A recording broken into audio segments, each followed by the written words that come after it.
नमस्कार। FIPCOM semester 1 SSP બજાર સંશોધન વેચાણ વૃદ્ધિ વ્યૂહરચના.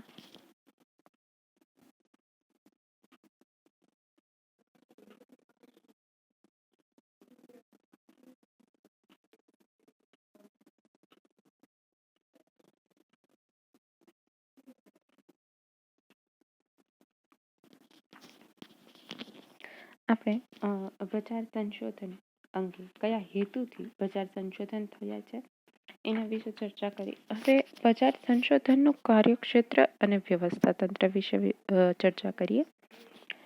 બજાર સંશોધન એ એવો અભ્યાસ છે કે એક તો એક વૈજ્ઞાનિક છે અને બીજું કે આ અભ્યાસ દ્વારા બજારમાં થતા ફેરફારો વિશે માહિતી મેળવી શકાય છે. એટલે કે બજારમાં કયા કયા ફેરફારો ક્યારે થાય છે, શું કામ થાય છે, કયા કારણોસર થાય છે, બજાર પ્રક્રિયા, આ પ્રક્રિયા દરમિયાન ઉદ્ભવતા અલગ અલગ પ્રશ્નો, કેવા પ્રશ્નો, ભાવ નક્કી કરવાના પ્રશ્નો હોય કે કેવા વસ્તુનો ભાવ શું નક્કી કરવો, કેવા પ્રકારની વિતરણ વ્યવસ્થા પસંદગી કરવી, એના માધ્યમની પસંદગી, વિતરણના માધ્યમ હોય ને અલગ અલગ, કે રિટેલર હોય કે જેની આગળથી આપણે વસ્તુ ખરીદતા હોઈએ, દુકાનદારો, હોલસેલર કે દુકાનદારો જ્યાં તે વસ્તુ લઈ આવતા હોય, એજન્ટ અને વિવિધ કંપનીઓ. તો આ બધી એને વિતરણની કડીઓ કહેવાય. તો એના માધ્યમની પસંદગી, વાહન વ્યવહાર, કયા પ્રકારે કયા માર્ગે વસ્તુઓ પહોંચાડવી, તો એ વાહન વ્યવહારની પસંદગીઓ, વેચાણમાં વેચાણ ધારો અને અંકુશ, વેચાણ ઘટાડો, વેચાણ વધારો, વેચાણ ઘટાડો, એના ઉપર પ્રક્રિયા ઉપર રાખવામાં આવતો અંકુશ, વેચાણનો સંગ્રહ એટલે કે ઇન્વેન્ટરી. તો ઇન્વેન્ટરી કેવી રીતે રાખવી, ક્યારે રાખવી, કેવા પ્રકારે ઇન્વેન્ટરી એટલે કે માલ સંગ્રહ કરવો. માલ સંગ્રહ એ રીતે કરવો જોઈએ કે જે ખૂબ વધી પણ ના જવો જોઈએ અને જ્યારે જરૂર પડે ત્યારે મળી ન રહે એવું પણ ના થવું જોઈએ અને લાંબા સમય સુધી પડ્યો રહે એવું પણ ના થવું જોઈએ કે જેમાં વધારાની જે વર્કિંગ કેપિટલ છે એ રોકાયેલી રહેતી હોય. તો એના કારણે માલ સંગ્રહના પ્રશ્નો, આ બધા જ પ્રશ્નોનું નિરાકરણ કરવા માટે બજાર સંશોધન કરવું આવશ્યક હોય છે. ઉત્પાદન પાસેથી માલ કે સેવા ગ્રાહકો સુધી પહોંચે ત્યાં સુધીના તમામ તબક્કાઓના પ્રશ્નોનો જે જવાબ છે એ બજાર સંશોધનના કાર્યક્ષેત્રમાંથી મળી રહે છે. એટલે કે એમાં એનો સમાવેશ થાય છે. તો કઈ કઈ વસ્તુનો અભ્યાસ કરવાથી આપણને કાર્યક્ષેત્રનો અંદાજ આવે? તો વસ્તુ અંગેનો અભ્યાસ, વસ્તુ કેવી છે, ક્વોલિટી શું છે, એની પ્રાઇસ શું છે, એના ફીચર્સ, એના લક્ષણો શું છે, ગ્રાહકોને કેટલીક પસંદ કરે છે. બજાર અંગેનો અભ્યાસ, કયા ક્ષેત્ર કે વિસ્તારના ગ્રાહકો વધુ પ્રમાણમાં ખરીદી કરે છે. વેચાણ નીતિ શું છે, એટલે કે એની કિંમત, અલગ અલગ પ્રકારની જે પ્રાઇસ ડિફરન્સિએશન હોય તો એ બધાને આધારે, અને વેચાણ પદ્ધતિઓ કઈ છે, હરીફાઈ અંગેનો અભ્યાસ. તો બધી જ બાબતથી એના કાર્યક્ષેત્રનો ખ્યાલ આવી શકે. તો વસ્તુના અભ્યાસમાં સમગ્ર ઉદ્યોગના વેચાણનો આર્થિક અભ્યાસ, ઉદ્યોગના વેચાણ સાથે એકમના વેચાણની સરખામણી અને એકમના વેચાણ પર થતી વિવિધ અસરો. તો હવે સૌ પ્રથમ ઉદ્યોગ અને એકમ એમાં તફાવત ખબર હોવું આવશ્યક છે. આ ધ્યાનથી નોંધી રાખજો કારણ કે તમને ખૂબ લાંબા સમય સુધી ઉદ્યોગ અને એકમ આ બંનેમાં તફાવત ખ્યાલ હશે તો ઘણી બધી વસ્તુ તમારી ક્લિયર થઈ જશે.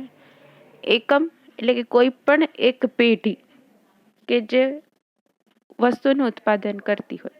હવે એક સરખી વસ્તુનું ઉત્પાદન કરતી પેઢીઓનો સમૂહ એટલે ઉદ્યોગ. જેમ કે કાપડ ઉદ્યોગ હોય, ટેક્સટાઇલ ઇન્ડસ્ટ્રીઝ, તો એની કોઈ એક કંપની હોય તો એ કહેવાશે એકમ. પણ એક સરખી ઉત્પાદન કરતો એટલે કે કાપડના ઉદ્યોગની જેટલા પણ એકમ હશે, જેટલી પણ પેઢીઓ હશે એ ભેગા થાય તો એને કહેવાય ઉદ્યોગ, કાપડ ઉદ્યોગ. તો એવી જ રીતે સિમેન્ટ ઉદ્યોગ હોય તો એક પેઢી હોય કે એક એકમ હોય જે ઉત્પાદન કરે છે એને એકમ કહેવાય. એક કંપનીને અને આવી પેઢીઓ ભેગી થાય તો એ ઉદ્યોગ બને. રાઈટ. એકમની વસ્તુઓ સાથે હરીફ વસ્તુઓ અને અવેજી વસ્તુઓની સરખામણી. પહેલા તો તમે જે વસ્તુનું ઉત્પાદન કરો છો તો હવે એ ઉદ્યોગની સામે તમારું ઉત્પાદન અંગે, તમારી કંપની અંગે એનો વિકાસ કેવો છે, ડેવલપમેન્ટ કેવો છે. પછી હરીફની સામે હરીફ હરીફ પેઢીઓ છે એની વસ્તુ કેવી છે અને એની સાથે તમારી પેઢીની સરખામણી કરવી. એકમના ઉત્પાદન માટે ગ્રાહકોને સ્વીકાર્યતા અને જો અસંતોષ હોય તો કેટલા પ્રમાણમાં છે એ ગોતવું અને ગ્રાહકની અવગણનાનો અભ્યાસ કરવો કે ગ્રાહક તમારી વસ્તુ જો એને અવગણના કરે છે અને બીજી વસ્તુને ચોઈસ આપે છે તો શું કામ તમારી વસ્તુની અવગણના કરી તેને દૂર કરવા પ્રયત્ન કરવો જોઈએ. વસ્તુની વધારાની જાતો, કદ, આકાર, નામ તથા ગુણવત્તામાં બને એટલો શક્ય એટલો સુધારો કરવાથી વધુ સારી વસ્તુ ગ્રાહકો સુધી પહોંચાડી શકાય અને વસ્તુના પેકિંગનો અભ્યાસ પણ ખૂબ જરૂરી બને છે. તો આ વસ્તુ અંગેનો અભ્યાસ હતો. બજાર અંગેનો અભ્યાસ, ઉત્પાદિત વસ્તુઓના બજારના સ્વરૂપનો અભ્યાસ, કેવા પ્રકારનું બજાર છે અને કયા ક્ષેત્રમાં એ વધુ ગ્રાહકો એને પસંદ કરે છે. દરેક વસ્તુ માટેનો એક વેચાણ વિસ્તાર હોય તો હવે એ વેચાણ વિસ્તાર પ્રમાણે વેચાણની શક્યતાનો અભ્યાસ. ઘણી બધી વસ્તુઓ એવી હોય કે એ અલગ અલગ વિસ્તારમાં એનું વેચાણ શક્ય બનતું હોય અથવા તો અમુક વિસ્તાર માટે એ વસ્તુ છે એ વધારે ઉપયોગી થતી હોય. જેમ કે 4-વ્હીલર છે, 2-વ્હીલર છે, મોબાઈલ ફોન છે, ઇલેક્ટ્રોનિક ઇક્વિપમેન્ટ છે. તો આ બધાના એક અલગ અલગ ગ્રાહકોનું બજાર હોય, અલગ અલગ પ્રકારના ગ્રાહકો હોય. જેમ કે અમુક ઉંમર આધારિત બજાર હોય, અમુક છે એ એનું વપરાશના આધારે એનું બજાર હોય. બરાબર. તો આ જે એના અલગ અલગ પર્ટિક્યુલર વેરિયેબલ્સ હોય તો એના આધારે એનું બજાર નક્કી થતું હોય. તો હવે એ ઉત્પાદિત બજારના સ્વરૂપો કયા કયા છે? તો અમુક વસ્તુ અમુક ઉંમરના લોકો ઉપયોગ કરતા હોય તો એવી વસ્તુઓ હોય તો એ બધા ઉંમરના આધારે એનું બજાર નક્કી થતું હોય. અમુક એની મંથલી ઇન્કમના આધારે એનું બજાર નક્કી થતું હોય. અમુક વસ્તુ છે એ લોકોના પહેરવેશના આધારે, એના કલ્ચરના આધારે એનું બજાર નક્કી થતું હોય. જેમ કે વેજીટેરિયન અને નોન વેજીટેરિયન ફૂડનું બજાર છે. તો જે લોકો વેજીટેરિયન હશે એનું બજાર અલગ હશે, નોન વેજીટેરિયન હશે એનું બજાર અલગ હશે. અલગ અલગ વસ્તુ ઉંમરના આધારે, જેમ કે નાના બાળકોની વસ્તુનું બજાર તો એ અલગ હશે, યુવાનોનું એ અલગ હશે, પ્રૌઢોનું એ અલગ હશે, વૃદ્ધોનું એ અલગ હશે. તો એમાં કપડાં હોય, પુસ્તકો હોય, અલગ અલગ વપરાશી ચીજ વસ્તુઓ હોય. તો આવી બધી વસ્તુ છે. કોસ્મેટિક તો એ લેડીઝ ઉપયોગ કરતા હોય તો એ ફિમેલ માર્કેટ કહેવાય. તો આ બધી અલગ અલગ ઉપયોગિતાના આધારે બજારના ડિપાર્ટમેન્ટ સેગમેન્ટ થઈ ગયા હોય, વિભાગો થઈ ગયા હોય ને એના આધારે એ વેચાણ વિસ્તાર નક્કી કરવામાં આવતો હોય અને પછી એનો અભ્યાસ કરવામાં આવે.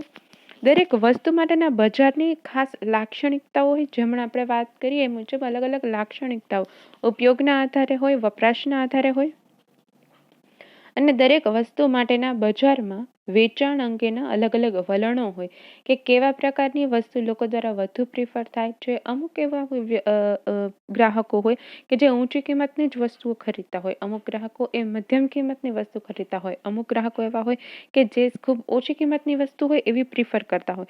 તો તમારું બજાર કેવા પ્રકારનું છે, તમે કેવા પ્રકારની વસ્તુનું ઉત્પાદન કરો છો ને તમારા બજારના જે ગ્રાહકો છે તમારા એ કેવા પ્રકારના છે તો એના આધારે એનું વલણ તપાસી શકાય.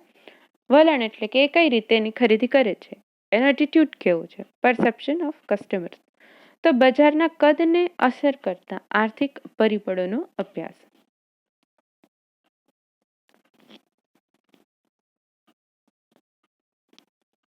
હવે છે વેચાણ નીતિ અને પદ્ધતિ અંગેનો અભ્યાસ.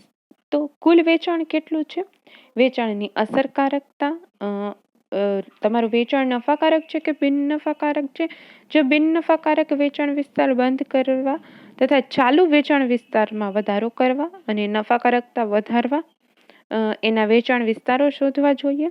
એકમની ઉત્પાદિત વસ્તુઓ તથા એની અવેજી વસ્તુઓના વિતરણનો પુરવઠો કેટલો હોય, કે જેમ આપણે વાત કરી એમ કે ઇન્વેન્ટરી કેટલી રાખી શકાય અને ઇન્વેન્ટરી એવી રીતે સાચવવાની હોય સ્ટોક કે એ ખૂબ વધવી પણ ના જોઈએ અને જરૂર પડે ત્યારે ન મળી શકે તો એટલી ઓછી પણ ન હોવી જોઈએ.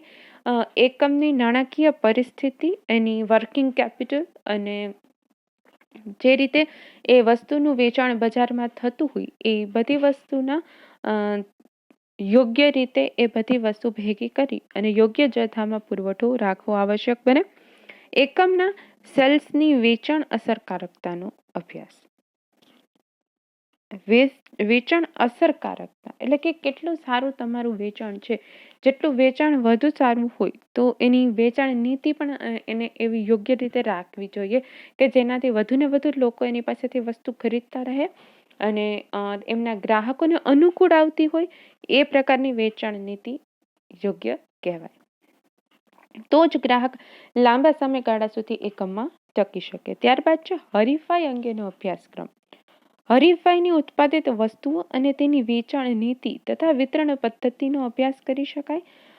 હરીફો વચ્ચે કઈ તમારે કોઈ એક પેઢી છે તો એના હરીફો એ કેવા પ્રકારનું વેચાણ કરે છે, એની વસ્તુ કેવી છે, વેચાણ નીતિ કેવી છે અને વિતરણની પદ્ધતિઓ કેવી છે અને એને વધુ ફાયદો થાય છે કે તમે એના કરતાં વધુ સારી રીતે આ પદ્ધતિઓ વિકસાવી શકો તો એ જોવું આવશ્યક બને છે. હરીફની વસ્તુની ગુણવત્તા કેવી છે, પેકિંગ કેવી છે, એનો ઉપયોગ કેવો છે અને એના આધારે પોતાના એકમની વસ્તુ કેવી છે એની સરખામણીનો અભ્યાસ કરી શકાય. હરીફની ઉત્પાદિત વસ્તુઓની કક્ષા, બજાર વિસ્તાર અને હરીફાઈને અસર કરતા વિવિધ પરિબળોના આધારે કોઈ એક એકમ છે એ હરીફનું આ જે પર્યાવરણ છે એના આધારે પોતાની વસ્તુ એ હરીફની વસ્તુ કરતાં વધુ સારું કેવી રીતે બની શકે એનું એના કારણે માપન કરી શકે. બજાર સંશોધન વ્યવસ્થા તંત્ર. સાધન સંપન્ન કંપનીઓ પોતાનું જે બજાર તંત્રમાં બજાર સંશોધનનો વિભાગ જે અલગ રાખે છે તો એ પેટા વિભાગમાં વસ્તુનો નો સંશોધન વિભાગ, જે રિસર્ચ એક ડિપાર્ટમેન્ટ હોય, વેચાણ સંશોધનનો વિભાગ, વિજ્ઞાપન સંશોધનનો વિભાગ, આવી બધી વસ્તુનો સમાવેશ હોય છે જે ખૂબ મોટી મોટી કંપનીઓ હોય એમાં. કારણ કે એના દ્વારા આ સંશોધન દ્વારા જ એ કંપની છે એ કોઈક નવી વસ્તુ બજારમાં લઈ આવતા હોય અને ગ્રાહકો છે એને ખૂબ જ સારી રીતે એનું એક્સેપ્ટ પણ કરતા હોય છે, ગ્રાહકો એને સ્વીકારતા પણ હોય છે. પરંતુ મધ્યમ અને નાના કદના વેપારી એકમો એ એવો અલગ વિભાગ રાખી શકતા નથી કારણ કે એની પાસે એટલી નાણાકીય ક્ષમતા ન હોય કે એ આ પ્રકારના અલગ અલગ બજારો રાખી શકે. તો બજાર સંશોધન કાર્ય સંશોધન કરતી જે પેઢીઓ છે એના સહકારથી એ કામ કરી શકે અને અલગ અલગ શૈક્ષણિક સંસ્થાઓ હોય અથવા તો તાલીમ કેન્દ્ર હોય તો એને જે સંશોધન કરેલા હોય એ સંશોધન કાર્યના આધારે પણ એ પોતે ઉત્પાદનની પ્રક્રિયા કરી શકે છે. તો આવી જે બાબતો હોય, પ્રકાશિત થતા રિપોર્ટ હોય તો એના કારણે એના આધારે પણ સંશોધન કાર્ય થઈ શકતા હોય છે. તો બજાર સંશોધનનું વ્યવસ્થા તંત્ર પણ એટલું જ અગત્યનું હોય છે. Thank you.